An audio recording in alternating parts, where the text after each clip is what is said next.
I got to the Ember Lounge a few minutes early, not on purpose really, just didn't feel like sitting in my car any longer staring at the clock.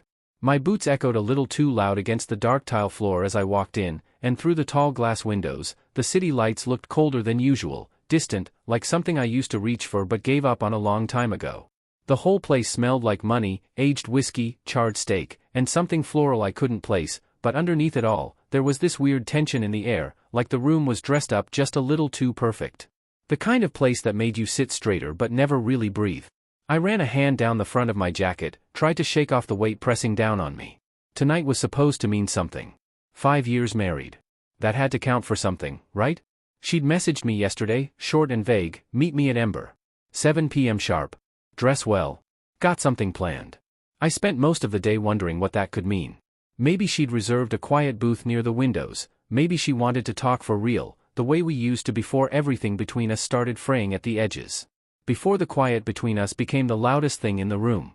I wanted to believe it, that maybe tonight would be different, even if part of me knew better. Hope's a hard habit to break.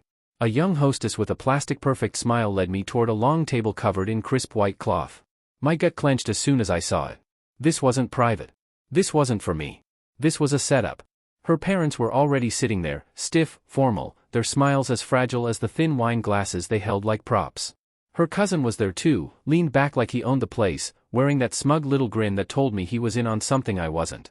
And then I saw her, way down at the other end, laughing too easily with people I barely even recognized. Like I was just another guest at her show. She was wearing this pale silver dress that shimmered every time she moved, like it was made to catch the light and keep it all for herself. Her hair was pulled back, neat and perfect, like the rest of her, like touching her might leave fingerprints. I stood there for a second with my hands shoved in my pockets, not sure if I should go over and say something or just wait for her to notice me. She didn't. Not right away, anyway. I felt like I didn't even belong there, like I was some outsider drifting around the edges of her carefully built world. Our anniversary, supposedly. And yet there I was, watching from a distance like some forgotten extra in a scene I didn't recognize. The table stretched longer than I expected, maybe 20 seats or more, and of course, mine was stuck down at the far end, squeezed between her cousin, Drew, and an empty chair like I'd shown up without a +1. I sat down slowly, the old leather seat giving a tired creak beneath me, and tried to settle the knot in my chest. The place hummed with that kind of polished restaurant noise, forks scraping plates, soft laughter, glasses tapping together like some background soundtrack. Waiters floated past with tiny plates I didn't recognize, little appetizers balanced like decorations more than food. I let my eyes wander around the room, noticed the soft glow of the candles, the gold-trimmed dishes catching the light just right, the huge glass windows showing the city like some far-off painting. It was all beautiful, sure. But none of it felt like mine. None of it felt like us. It felt staged, set up for somebody else's life, somebody else's story. Drew leaned in toward me, smelling like he'd been working through the whiskey menu for a while. He gave me that sideways grin of his and said, "Damn, man. You clean up better than I thought. Didn't figure you'd show up looking all proper." Then he let out this loud, rough laugh that turned a few heads at the table. I managed to pull a half smile, tapping my fingers quietly against the edge of the table. "Yeah, well, big night, right?" I told him, keeping my voice even. He just chuckled to himself and went back to scrolling on his phone, already bored of me. I glanced across the table at her parents. Her mom caught my eye for half a second, just long enough to register me, then looked away like I was a waiter passing by or a framed photo on the wall she didn't care to dust. Her dad didn't even glance up, too busy talking business with some guy in a tailored suit I didn't recognize. And I just sat there, at my own anniversary, feeling like I'd wandered into the wrong story. I could hear his voice carrying across the table, loud, animated, talking about some deal he was working on, like he was at a boardroom meeting instead of an anniversary dinner. And I remember sitting there thinking, why were they even here? Wasn't this supposed to be something quiet, just her and me? That's what anniversaries were supposed to be, right? A night to step away from the noise, maybe split a bottle of wine, maybe sit close and remember why we ever said forever in the first place. But this? This didn't feel like that at all. This felt like some show I didn't get the script for, like I was standing on stage in the wrong scene. I shifted in my seat a little, feeling the corner of the small box tucked away in the inside pocket of my jacket. I'd been carrying it around all day, this gift I spent weeks putting together, thinking maybe, just maybe, it would mean as much to her as it meant to me. I'd played the whole thing out in my head, her face softening, maybe her hand reaching across the table for mine. Maybe, for a second, we'd meet in the same moment again. But sitting here, watching her from what felt like a mile away, I wasn't so sure anymore. I didn't even know if she was still on the same side of the table, not really. She laughed, loud, sharp, effortless, leaning in to tell some story that had everybody hanging on every word she said. Her hands moved like she'd done this 1,000 times before. And me? I just sat there, catching myself staring at her like a stranger, waiting for her eyes to find me, but they never did. It was like I wasn't even there. Like I was just some extra filling space in her world. The waiter set a basket of bread down in front of me, and I grabbed a piece without thinking, tore it apart slowly, not even hungry. My mind drifted back to the last time we'd gone out, just the two of us. It felt like forever ago now. Maybe a year. I remember how she spent most of that night glued to her phone, fingers tapping out text after text while I sat there trying to keep some kind of conversation going. I told myself then it was nothing. Just work. Just a phase. Life piling up. But sitting here now, surrounded by forced smiles from her parents and cheap shots from her cousin Logan, I felt something else settle in. Doubt. And this time, it didn't just creep in quiet. It hit me hard, like it had been waiting for me to finally stop pretending. I checked the time on my phone, 7:05. And honestly, the night hadn't even officially started yet, and I already felt drained. Part of me wanted to just get up, walk over to her, pull her aside, and ask straight out, "What is this? What are we doing here?" But I didn't. I stayed planted in that chair, my hand slipping into the inside of my jacket, my thumb brushing over the edge of the small box I'd been carrying all day. I kept telling myself to be patient. She put this whole thing together, didn't she? She'd called it a surprise. Maybe I was overthinking it. Maybe this was her way of showing me she still cared, even if it didn't look anything like what I'd pictured in my head. I leaned back in my chair, let out a slow breath, trying to shake the nerves off, trying to trust her. Trust us. The noise around me only grew louder, glasses clinking, voices rising, laughter spilling across the room like I didn't even exist. The lights dimmed just a little, casting this warm, soft glow over everything, but none of it reached me. My eyes stayed locked on her, waiting for something, a glance, a quick smile, any tiny sign that I wasn't completely invisible to her tonight. But the minutes dragged on. And there I sat, stuck somewhere between holding on to hope and slowly realizing I might be the only one still doing it. I sat at the edge of that long table, this stupid little gift burning a hole in my pocket, feeling heavier with every second that crawled by, like it was tethering me to something I wasn't sure even existed anymore. The whole place buzzed around me, waiters sliding past with trays of grilled seafood and plates that looked like art projects more than actual food. I'd barely touched my plate, just tore at a piece of bread now and then, moving it around like that counted as eating. The noise, the crowd, the space between us, it all sat heavy on me, dulling whatever appetite I might have had. And there she was, still at the far end of the table. Laughing. Bright. Effortless. Her voice cutting through all the background noise like a song everyone else seemed to know by heart, everyone but me. I caught myself watching her, the way her hands moved when she told a story, the way her eyes caught the light from the chandelier overhead, sparkling like they used to when we were younger, or maybe that was just me remembering it that way. She was stunning, always had been. But tonight it felt like all that light, all that energy, was meant for everyone but me. I sat there, barely hearing the conversation around me, my hand slipping inside my blazer, fingertips brushing over the small wooden box I'd brought with me. Inside was a letter, one I'd stayed up way too many nights writing. Words that never came easy to me when I tried to say them out loud. And tucked underneath it? Papers for a trust account, 75 grand. Money I'd scraped together over months, cutting corners, saving every spare dollar I could. It was supposed to be a surprise, my way of saying I'm still here. I'm still fighting for this. For us. We used to dream out loud about a little house near the water, trips to places we'd marked on an old map years ago when the world still felt wide open and ours. This was supposed to be part of that dream, something real. Something solid. I'd pictured giving it to her tonight, maybe after dessert, when people started leaving and we'd have a quiet moment. Just me and her. But sitting there at that long, crowded table, seeing the way her parents sat stone-faced at the other end. I wasn't so sure that moment was ever going to come. Her mom sat a few seats down from me, leaning in close to some woman in a red dress, whispering just loud enough that I caught a word or two.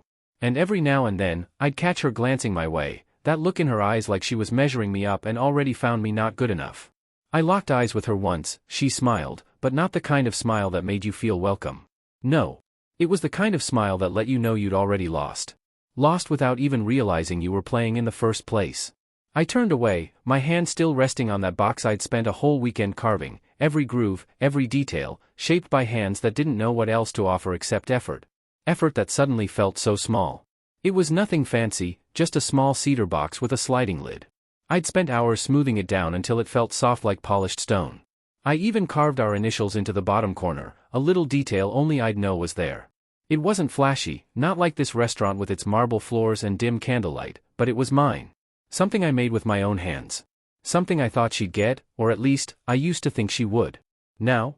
I wasn't so sure. Laughter exploded around the table, snapping me out of my head.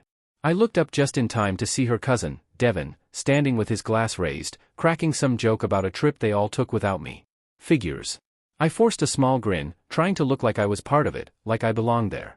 But my mind just kept slipping back to that letter I'd tucked in the box, the one I stayed up late writing. I'd written about the early days, back when we'd stay up until 2 in the morning talking about nothing and everything. When she used to laugh at my dumb stories, the kind that didn't even have a punchline, and fall asleep with her head resting on my shoulder. But I didn't leave out the hard parts either. I wrote about the quiet stretches, those heavy days when we barely spoke, when I'd catch myself staring at the ceiling wondering what the hell I was doing wrong. And at the end of it, I left her a promise. That I'd keep showing up. Keep choosing her. No matter how hard it got. I thought maybe, just maybe, that would mean something to her. But sitting there, watching her laugh with people who felt like strangers to me, people who probably knew more about her life than I did, I felt this sharp knot twist in my gut. What if she didn't want my promises anymore? What if tonight, this whole setup, was her way of telling me without having to say it out loud? Maybe I'd been too blind, too stubborn, to see it coming. I grabbed my glass of water, the chill of it biting against my lips, and tried to shake the thought out of my head. I didn't want to believe that. I didn't want to believe she brought me here just to say goodbye. I wanted to believe she remembered what tonight meant. That maybe, just maybe, I still mattered. Then her dad's voice boomed from the other end of the table, yanking me out of my thoughts like a slap to the back of the head. He was going on about some business deal, hands moving all over the place like he was giving a presentation no one asked for. I watched him for a second, then glanced over at her, wondering if maybe, just maybe, she'd look my way.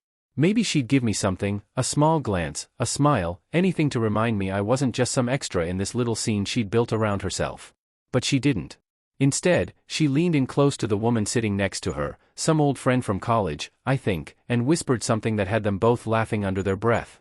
And in that moment, man, I could feel it. The shift. Like the whole room belonged to her, and I was just a visitor sitting on the edge of it all.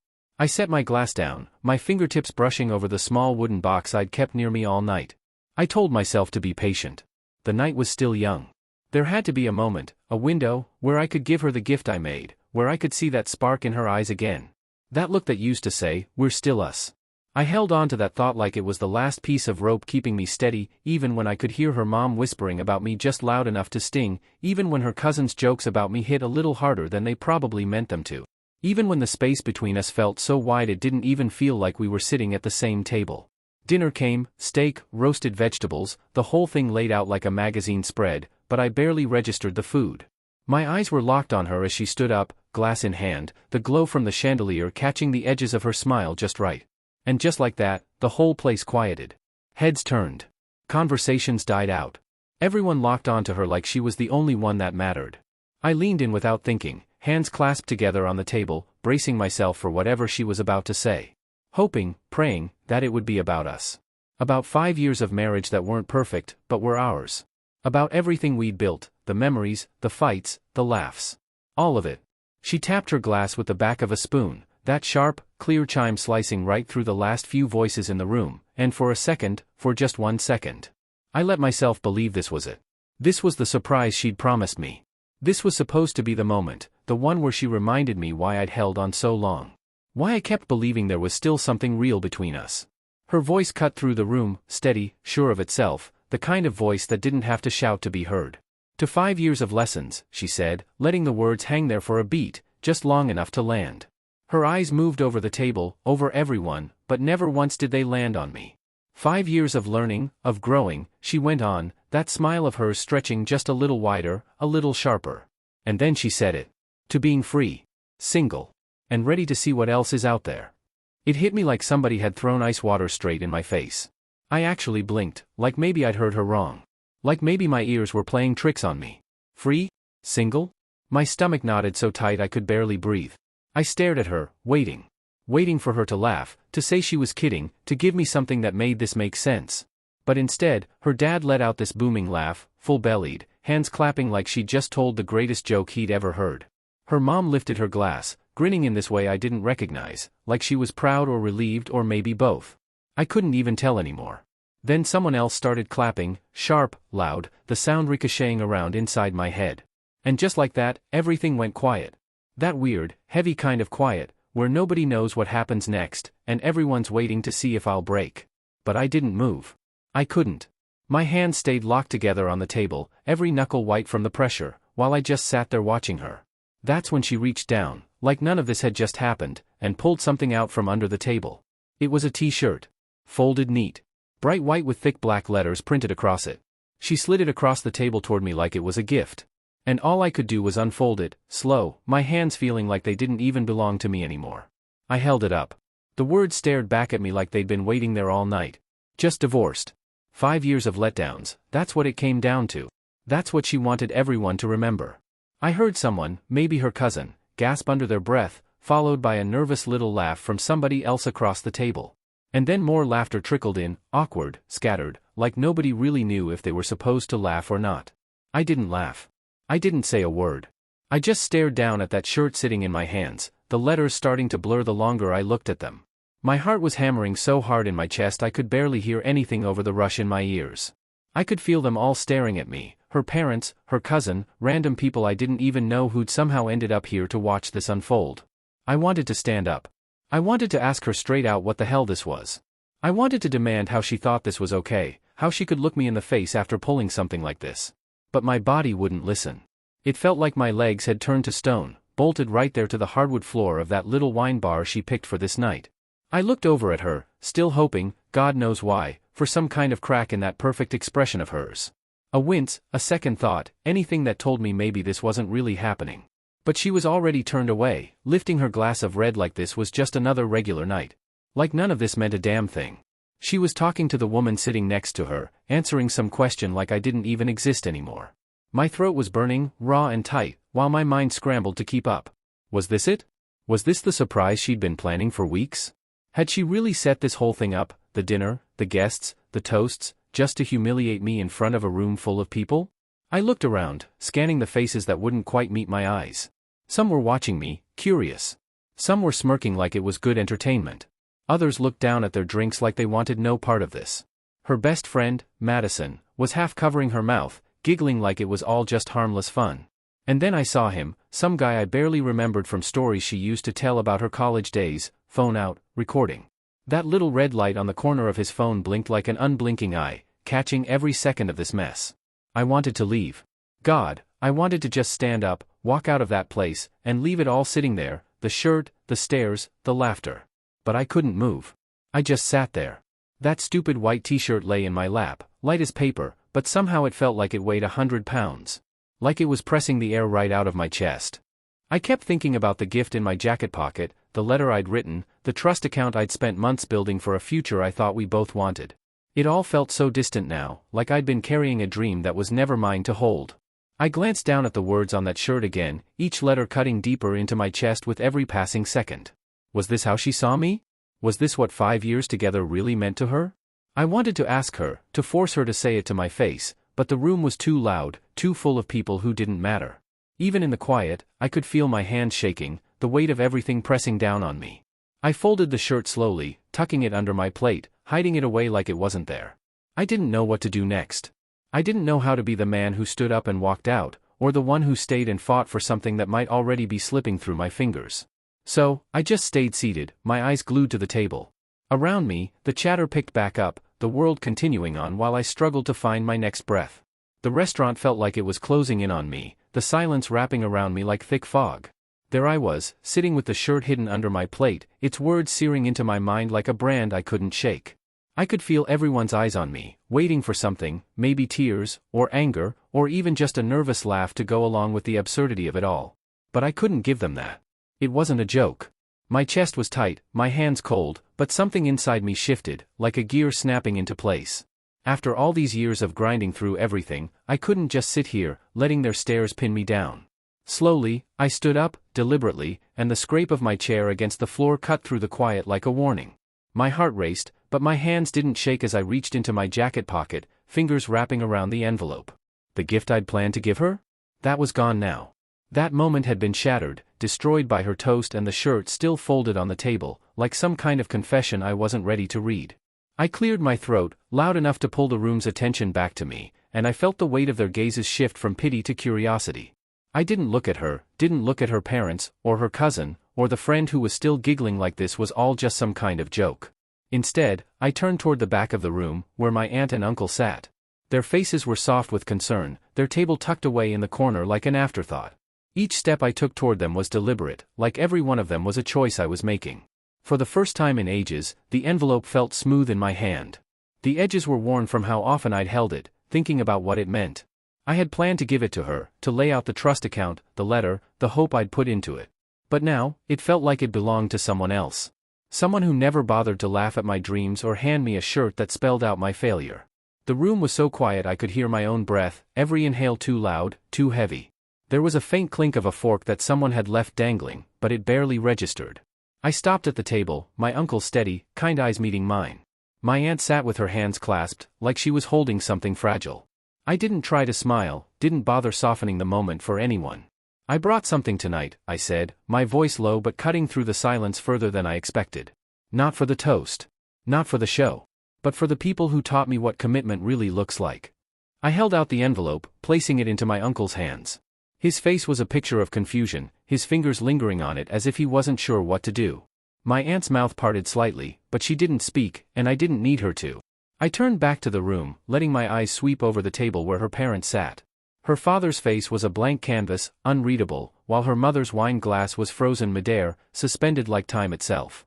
Her cousin leaned forward, eyes wide, like he was watching a drama unfold.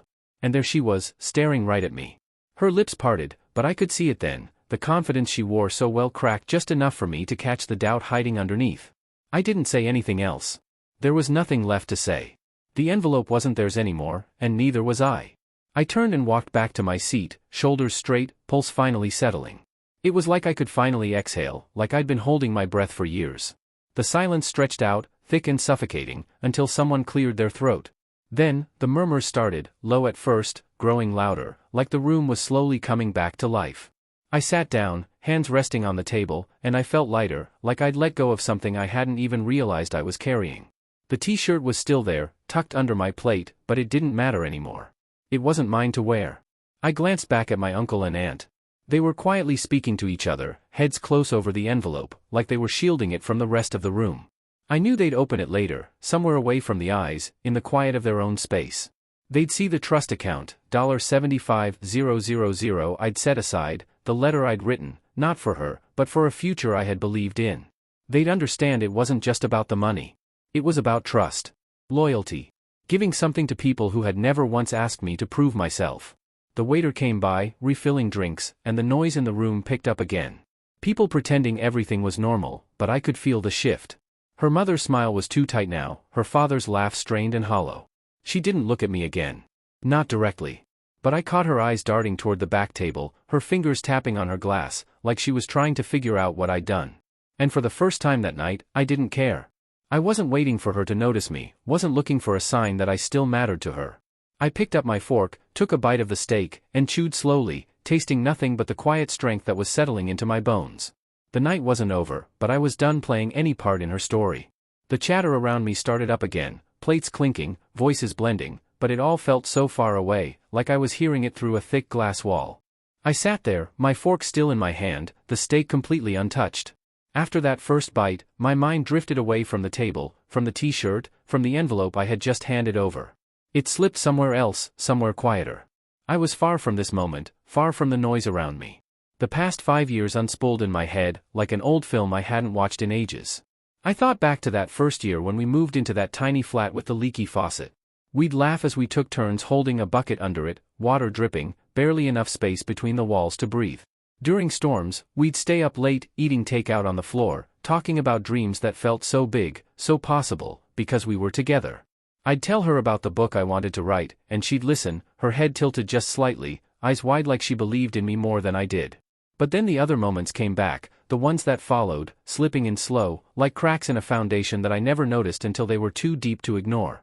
Dinners cancelled because she had a work event, or a friend's party, or simply didn't feel like going out. My birthdays forgotten, or remembered only with a last-minute card she grabbed on her way home. I remembered the time I told her about my promotion, how I'd worked late nights for months to earn it, and how she smiled, said, "That's cute," and then changed the subject to her own plans.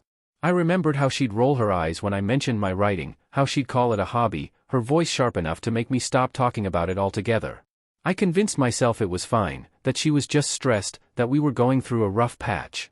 Sitting here now, with the taste of her toast still bitter in my mouth, I knew better. I finally saw those moments for what they really were, pieces of a truth I'd been too stubborn to face. My eyes drifted toward the back of the room where my uncle and aunt sat. They were still leaning in close, their heads bent together, the envelope resting between them.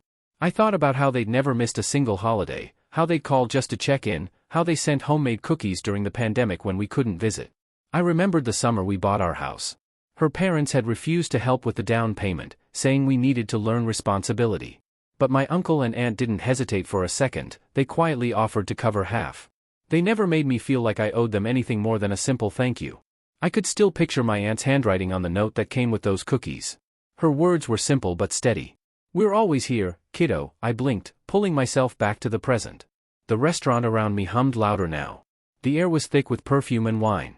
The t-shirt was still hidden under my plate, its weight hanging over me like a ghost I couldn't shake. I couldn't ignore it. I thought about what it all meant, what she'd meant by it. 5 years of disappointment. Had I disappointed her? Maybe I hadn't been enough. Maybe I hadn't made enough money, or been charming enough at her parties, or kept up with the life she wanted. But then I thought about those nights I stayed up, about what I had done, what I thought I was doing for us. I'd spent so much time planning that trust account, carving that wooden box, writing that letter I'd never give her. I thought it meant something. I thought it was enough. But now, sitting here, I realized I had given everything I had to us, even when it felt like I was the only one holding it all together. I glanced over at her. She was still at the other end of the table, laughing with someone new. Her glass raised, like nothing had ever changed. She hadn't looked at me since I handed over the envelope. She didn't even seem to notice the shift in the room, the way her parents' smiles had faltered. I wondered if she cared at all. Maybe this was all part of her plan, a way to push me out while keeping the attention on herself. I could still see my uncle's face when I passed him the envelope, the way his expression shifted from surprise to pride. It was like he saw something in me that I had long forgotten was even there. I clung to that, letting it anchor me as the noise of the dinner swirled around me. Preston, the past 5 years hadn't been all bad, but they had been lonely. I was just tired of pretending they weren't. I set my fork down, feeling my hand steady. The truth finally settled in. I wasn't the disappointment here. Not anymore. I left the restaurant late, the city's hum lingering in my ears, swallowing the echoes of that dinner. As I drove home, the t-shirt sat crumpled in the passenger seat like some kind of relic. I didn't even know what to do with it anymore. The house was dark when I arrived, that kind of quiet that's louder than noise. I dropped my keys on the counter, grabbed a glass of water, and sank into the couch. My phone lit up with notifications, ones I wasn't ready for, but I knew they'd come. Just not this quickly. I opened the first one from her. The words were sharp and biting. "You embarrassed me." I stared at the screen, my thumb hovering over the keyboard. But I didn't reply. What was there to say? She'd handed me a t-shirt calling our marriage a failure in front of 20 people, and somehow, I was the cruel one. I moved to the next message, this one from her mother. "We are devastated. You've always been sensitive." I almost laughed, not because it was funny, but because it was so typical. The way she twisted everything around, making it sound like I was the one who'd crossed the line. Then came a message from her father. It was short, cold. "We should talk. You didn't understand the joke." A joke. That's what they were calling it. I kept scrolling, jaw tightening, and then I saw one from her cousin. "Bro, what was that? You went nuclear." I threw the phone onto the couch beside me. Leaning my head back against the cushions, I thought about what he'd said. Nuclear, maybe I had. But it didn't feel like an explosion. It felt like finally stepping out of a cage I hadn't even realized I was stuck in. I closed my eyes, trying to block out the buzz of their words, but they kept circling around me.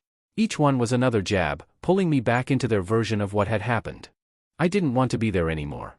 I grabbed my phone again, not to answer any of their messages, but to open the photo album I hadn't bothered with in months. I scrolled past the perfectly posed pictures, the ones we'd posted online, us at some event, smiling for the camera, her hand resting on my arm like we were the perfect couple. I kept going, until I hit the older photos, the ones no one else ever saw. Me and my uncle at a backyard barbecue, flipping burgers with sauce stains all over his apron. My aunt showing me how to knead dough in her kitchen, flour smudged on her face, her laugh louder than the old radio. Me, sitting on their porch, holding a beer as the sun dipped behind the hills, turning the sky into a canvas of orange. I paused on one from 3 years ago, me, my uncle, my aunt, all of us by the lake. I looked at myself in that photo. My smile was easy, my shoulders relaxed. I didn't look like a man trying to keep a marriage from falling apart. I looked happy. I set the phone down, feeling a tightness in my chest, not from anger, but from something softer, something I hadn't allowed myself to feel in a long time. Those moments weren't loud or attention-grabbing, but they were solid. They were real. Like roots. I'd forgotten how much I needed that. I thought about the envelope. I'd handed them the trust account, the letter I'd written for a future that wasn't hers anymore. I wondered if they'd opened it yet, if they'd read the words I had meant for someone else but had ended up giving to them. I didn't regret it. They deserved it more than anyone else at that table. The phone buzzed again, another message lighting up the screen, but I didn't even glance at it. I didn't need to.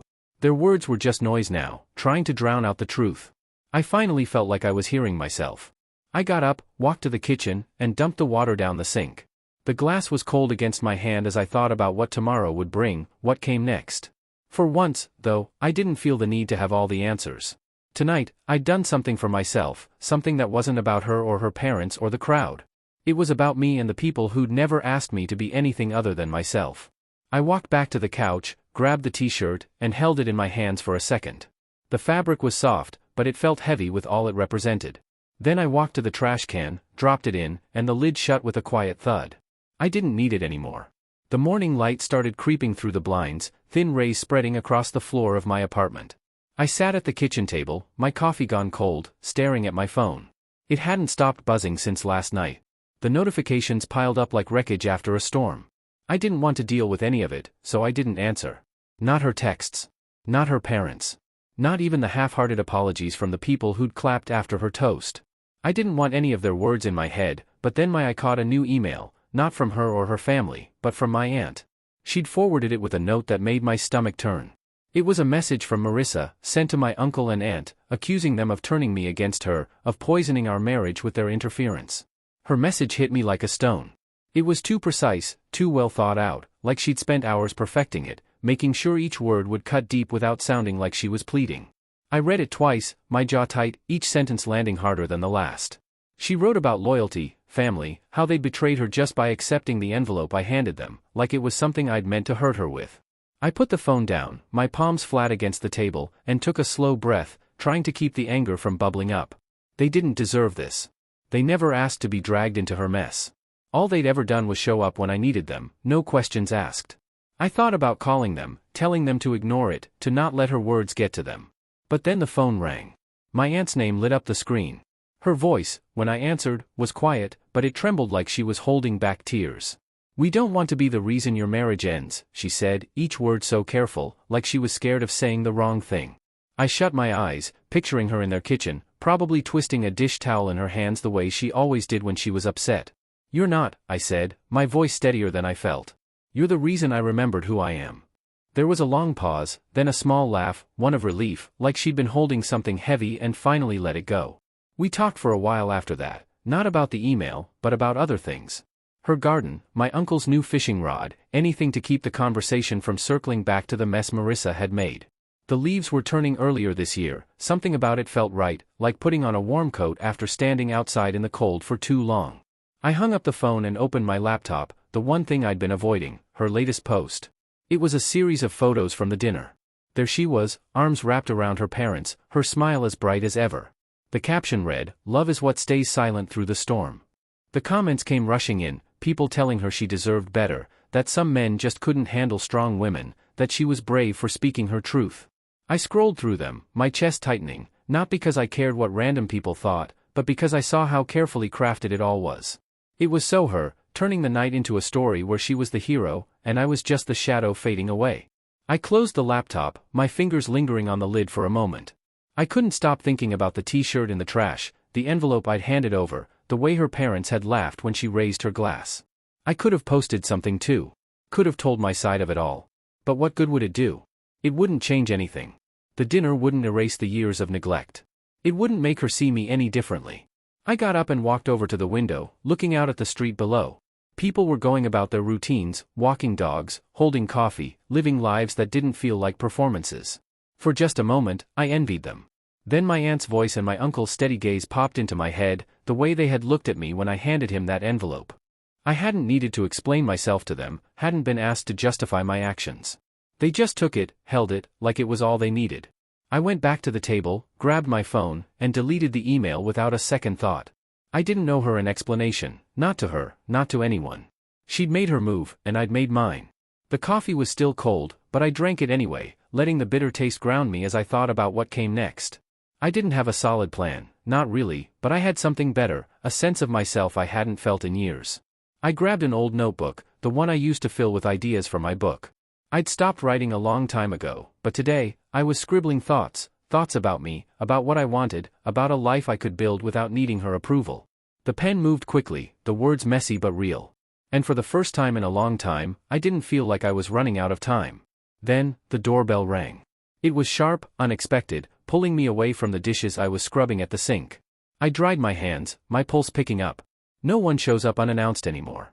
I opened the door, and there she was, standing on the steps of my building. Her coat pulled tight against the November chill, her hair catching the gray light the same way it always did. I hadn't seen her since the dinner, hadn't heard her voice except in text, the kind that blamed me for everything. "Hey," she said, her smile small, the one she used when she wanted something. "Can I come in?" she asked, and I stepped aside, not because I wanted to, but because I couldn't shake the need to know what this was about. She walked past me, the scent of her perfume lingering in the air as I shut the door behind her. The sound of the door clicking shut felt too loud, too final in the silence of the room. My place wasn't much, just a one-bedroom with mismatched furniture, but it was mine. Having her here felt wrong, like an invasion. She stood in the middle of the living room, her eyes scanning the shelves, glancing at the books, the open notebook on the coffee table, as if she were trying to figure out who I had become. "It's cozy," she said, her voice light, almost casual. I didn't answer. Instead, I leaned against the counter, arms crossed, waiting. She turned to face me, her expression softening, and said, "Look, about the dinner." It came out like a bad joke. "I got carried away," she continued, her tone smooth, rehearsed, like she'd practiced it in the car. "You're overreacting though. You always do." I didn't move. I didn't respond. I just watched her, letting the silence stretch between us until it grew too thick to ignore. She shifted slightly, her smile faltering, and I turned toward the closet, walking slow, deliberate. I pulled out the t-shirt, still neatly folded. I'd taken it out of the trash days ago, unsure why I even bothered to keep it. I held it up, the words on it, 5 years of disappointment, staring back at me from the white fabric. "You gave me this," I said, my voice low but steady. "On our 5th anniversary. Did you even read it out loud to yourself before you decided it was funny?" Her eyes flickered to the shirt, then back to me, and she let out a quick laugh, sharp, empty, like it was all just a joke to her. "Come on, it's just a shirt," she said. "You're not seriously divorcing me over a piece of cloth, are you?" I lowered the shirt and folded it again, not because I cared about the damn thing, but because I needed something to do with my hands. I studied her, really looked at her for the first time in a while. She stood there, shoulders back, chin held high, like she could talk her way out of anything. But I wasn't that guy anymore, the one who'd sat at that table, waiting for her to finally notice me. "No," I said, meeting her gaze. "I'm leaving because I finally believe what you printed on it." Her mouth opened and closed, as if she'd expected me to back down, apologize, maybe beg for another chance. I didn't. I set the shirt down on the counter, my hand steady, and leaned back, giving her space to see that I wasn't angry, wasn't hurt, I was just done. She started talking again, faster this time, how we could still work things out, how I was overreacting, how her parents were upset but willing to talk. I listened, but it felt like I was hearing a song I used to know, one that didn't mean anything anymore. I thought about my uncle and aunt, about the envelope I'd given them, about the notebook on my table where I'd started writing again, not for her, but for myself. She kept going, her voice rising with each word, but I cut her off. "Gentle, but firm," I said, "you should go." I told her to leave. She stopped for a moment, her eyes narrowing like she was about to argue, but then she just grabbed her coat. Her movements were sharp, deliberate, and before I could say anything else, she was out the door, the sound of it slamming behind her. I stood there, letting the silence settle around me, feeling like a weight had lifted. It was a quiet relief, almost like I'd finally finished a book I'd been holding open for far too long. I sank into the chair at my desk, the dim glow of the lamp casting shadows across the empty page in front of me. My pen rested between my fingers, an old companion I'd forgotten how to trust. The clock said it was late, the kind of late where everything feels still, but every noise stands out, a chair creaking, the hum of the fridge, the rain tapping against the window. For weeks, I'd thought about writing something, not the book I had abandoned years ago, but something different, something final. A letter. Not to hurt her, not to try and explain myself, but to finally close a door I'd left open far too long. I started slowly, each word deliberate, almost like I was building a path I was only going to walk once. I wrote that I didn't want any more contact, that I wasn't interested in hearing her version of things, that I wasn't coming back. It wasn't bitter, just honest. Each line felt like another step away from the guy who'd once sat at that rooftop table, waiting for a glance that never came. When I finished, I folded the paper, slipped it into an envelope, and sealed it. My hand was steady, my breathing even. I decided I'd send it the next day, not as a threat, but as the end of a chapter I'd been rewriting for years. Then, the following morning, I got a call from my aunt. Her voice was tight, almost strained, and she told me that her parents had contacted them, asking for the money from the trust account to be returned, claiming it was all a misunderstanding. In the background, I could hear my uncle's voice, calm, but firm, saying they weren't looking for trouble, but they weren't going to give anything back either. I told my aunt not to worry, that I'd cover any legal fees if it came to that. But then my uncle got on the phone, and his words hit me harder than I expected. You don't owe us. You never did. It wasn't because those words were new, they weren't. It was because, for the first time, I was starting to really believe them. We made plans for Thanksgiving, just the three of us, and when I hung up, there was a feeling of lightness, like I'd finally put down a weight I hadn't even realized I'd been carrying. The weeks passed, and before long, the holiday arrived. The air was crisp with that unmistakable autumn chill, and when I walked into their house, the table was laid out with all the familiar dishes, the kind that smelled like home.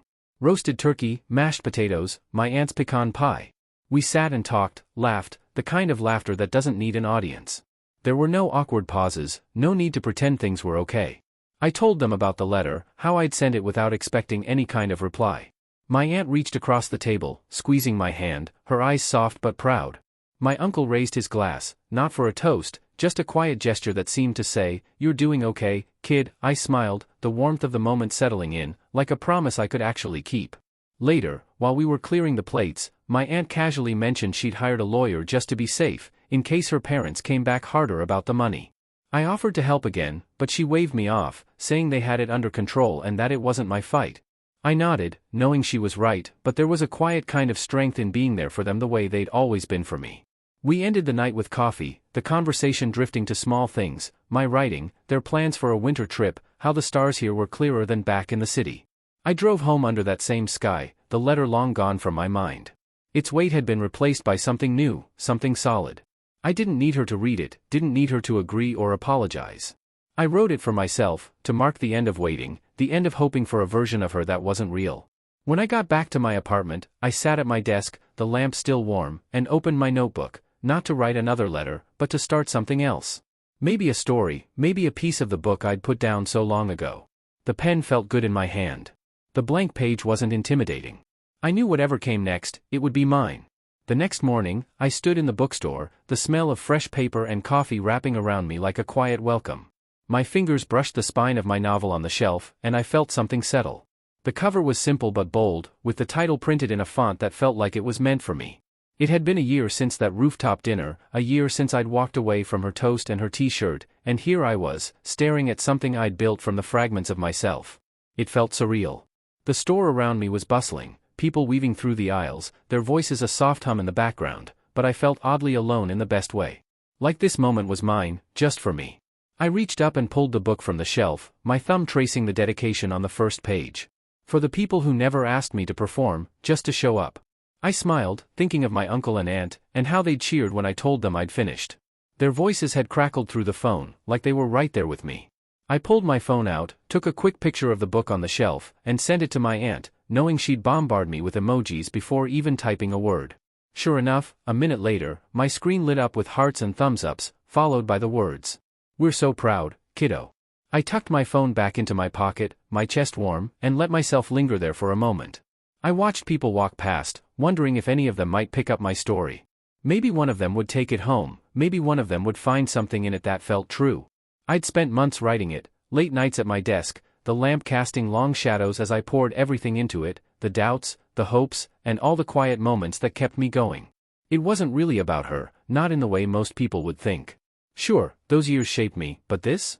This was about finding my way back to who I really was, not who the world expected me to be. I stepped out of the bookstore, the evening air cool against my face, and made my way to my uncle and aunt's house. The road was familiar, each turn reminding me of how many times I'd made this trip over the past year.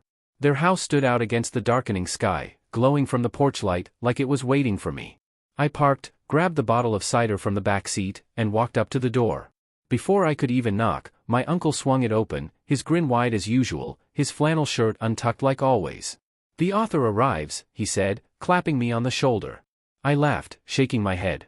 Inside, the kitchen smelled like apples and cinnamon. My aunt was moving around the counter, her apron dusted with flour. She wrapped me in a tight hug, even though I'd just been here last week, and I could tell she'd missed me. After a bit, we settled on the porch, the three of us, mugs of hot cider in our hands, steam rising into the night air.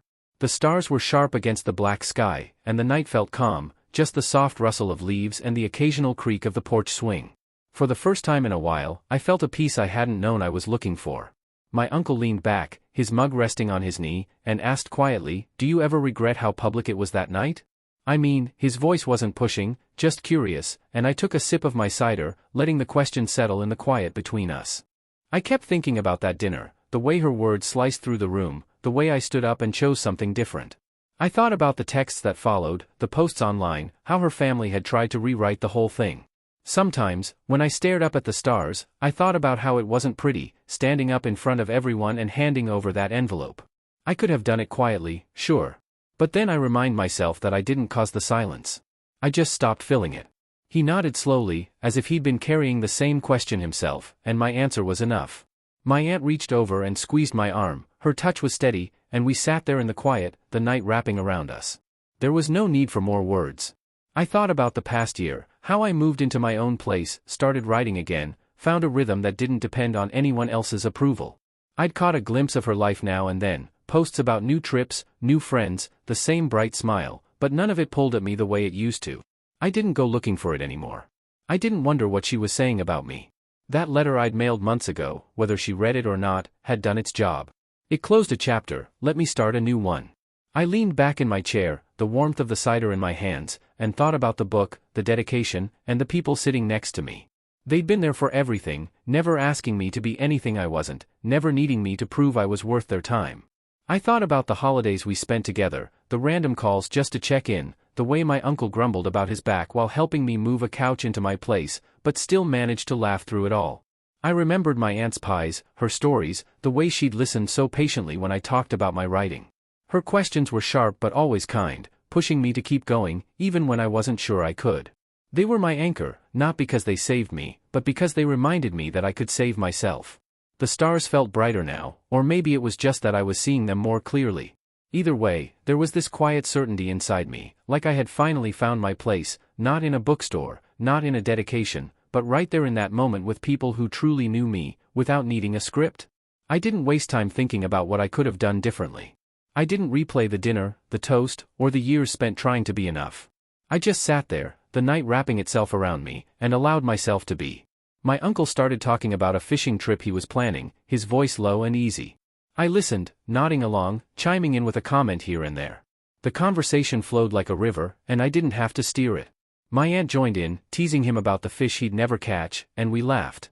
The sound of our laughter drifted out into the darkness. I took another sip of cider, the warmth of it spreading through me, and I realized this was what I'd been working toward. Not some big dramatic ending, not a triumph, just a life that felt like mine. The book was out there now, a part of me sitting on those shelves, but it wasn't the whole story.